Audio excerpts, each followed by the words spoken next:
चलिए दोस्तों, बात करते हैं इस एक और नई क्वेश्चन के बारे में। इस क्वेश्चन में एग्जामिनर ने कहा इफ x इजकल टू में 2 प्लस का under root 3 comma y equal to में 2 माइनस का under root 3 z equal to 1, then what is the value of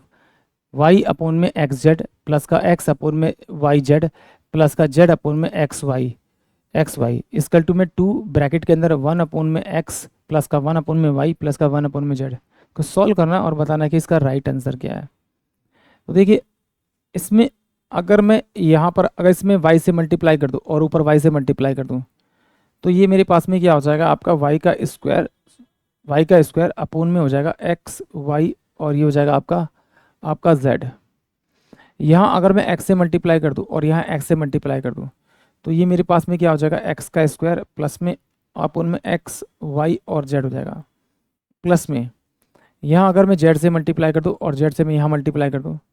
तो ये z का स्क्वायर हो जाएगा, ये x y और z हो जाएगा प्लस का निशान। यहाँ 2 था, सॉल्व करूँगा तो ये मेरे पास क्या हो जाएगा, आपका y और z प्लस का zx प्लस का आपका हो जाएगा y और x अपोन में x y और z, ये हो जाएगा सॉल्व करने के बाद। तो अगर आप ध्यान से देखेंगे तो 1 अपोन में एक्स वाई, आप इस पूरे में से एक्स वाई जेड आप पूरे में से कॉमन निकाल सकते हैं। तो ये आपका x का स्क्वायर प्लस में आपका y का स्क्वायर प्लस में आपका z का स्क्वायर प्लस में 2 ब्रैकेट के अंदर एक्स वाई प्लस का वाई जेड प्लस का आपका जेड एक्स हो रहा है, यानी कि 1 अपोन में एक्स वाई और जेड को मैं लिखता हूँ x प्लस का y प्लस का z का मैं इसे लिखता हूँ आपका होल स्क्वायर, क्योंकि ये a प्लस बी प्लस सी के होल स्क्वायर का फॉर्मूला बन गया। अब देखिए, अगर मैं इन तीनों को मल्टीप्लाई करता हूँ यानी कि x